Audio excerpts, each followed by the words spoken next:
Warbirds, jets, 3D, spinning tops, high alpha, and did someone mention a cigar?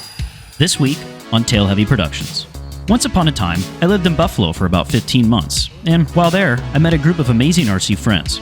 A couple weeks ago, one of the clubs I was a member of in Western New York, the Stars, held their second annual Warbird event, and I was in town to make it. Here's how it went. What are we cooking? One cheese. These guys sure do know how to have a good time, and Andy always cooks up a mean breakfast. Thanks, Andy. With the food in our bellies, it was time to hit the field. Ready-made RC Anaconda? Nope. Just an RQ-7 Shadow. We promise. This bird was clean. The pilot allowed me to get a taste with her in flight, and the thing would not stop flying when coming into land, which makes it a great setup for FPV. She's slippery. That also made it a great setup for the Buffalo gang to start giving the poor pilot the Shadow crap for eating up the runway with each landing attempt. I'm not the best of pilots. Touch the tail! Thick skin is definitely required, so he tried it again. Let's see what they think. Get above! Don't touch!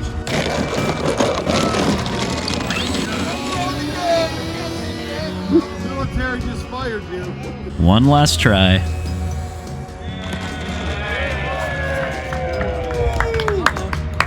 All in good fun, though. I love these guys. Awesome landing, and props for dealing with all that hootering and hollering behind you. As more folks began setting up their bursts for the day, Mike walked up to the flight line with his BF-110. He had told me that he wanted to have a plane for Warbird events that was different than every other P-51 that shows up, and this was the end result. Definitely can't blame him there. He did a great job bringing her in and setting her down for a nice 3-point. Great flying, Mike. That's it for fixed wings for now, so let's move on to some rotary wing action. Dan decided it was his turn to beat at the skies with his beautiful 700 size AH-1 Super Cobra. This model's scale body is made by Roban, and it's a looker. The added palette figures, along with all the individual details that are seen on the beautiful scale airframe, really could leave you fooled if you didn't see spoilers in the background that gave away it's smaller than the full-scale size. Time to fly. After the clean pickup, it was time for Dan to show us some fun scale flying with this beast.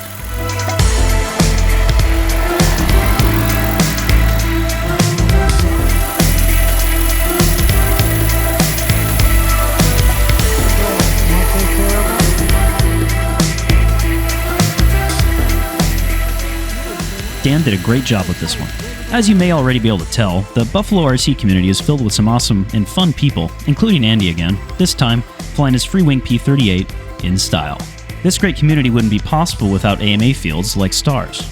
I took a moment to speak with one of the board members of the club to see what Stars was all about. Hi, this is Gary Fitch from the Southern Tier Aero Radio Society, or as everyone knows us, the Stars. Stars is celebrating our 90th anniversary this year, and today we're celebrating our second annual Warbird event. As a club, we've developed 1,050 foot of runway. We have a bathroom, we have running water, electricity, and we've just completed putting in camping sites with electricity.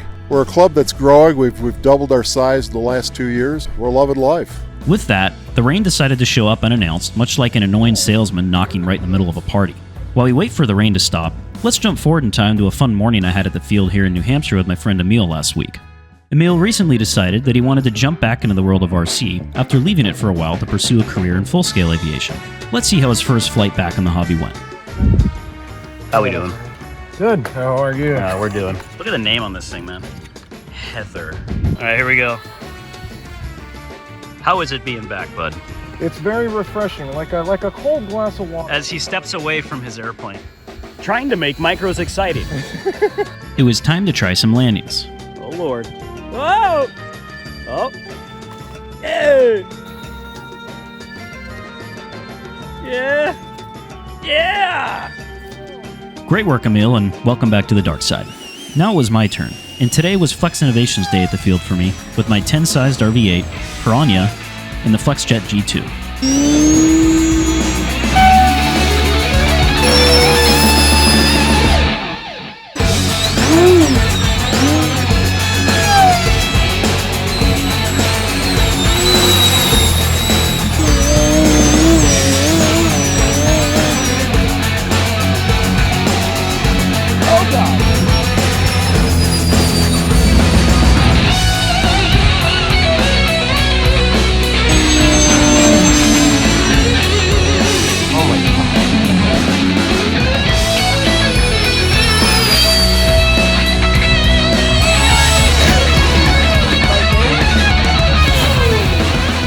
love these airplanes.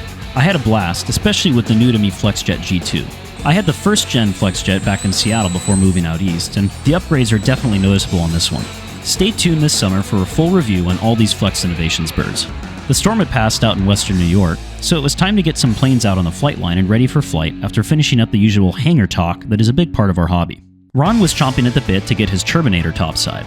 This is a sleek airframe. Sure, it may not be a true scaled-down version of a full-scale jet, but Ron did everything he could to add scale markings and details.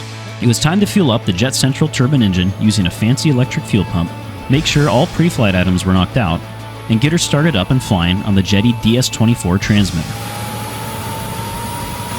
Good start. Let's hit the skies.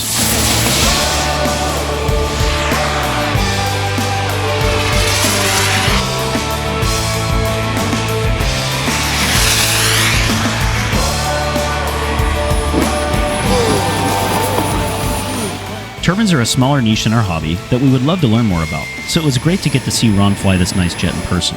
Thanks, Ron, and great flying. It was time for a quick break that happened to include petting a cute black lab, and then a return to the flight line to watch this beautiful Zero fly. This warbird looked great, flew great, and made for a great low-pass subject as well. The pilot clearly was having a great time. Nice landing. Now that the sun was out, it was time for a jump even further back in time with Rich's Sopwith Pup. This bird is right up the Tail Heavy Productions alley. She's a little heavy, equipped with a brick of an engine that is sparked by a magneto, and has less thrust than the usual rocket ship RC power-to-weight ratio we're all used to. On top of all that, it's a true stick and rudder machine. Once she was started up, Rich did a great job getting her up.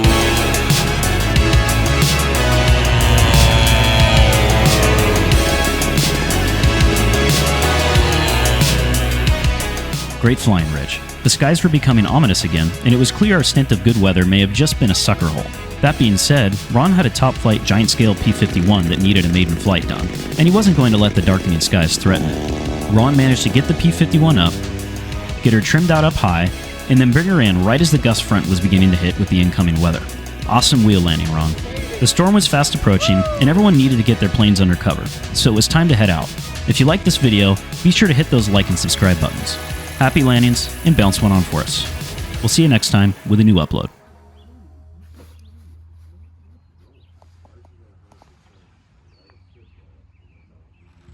What do you think? Love it.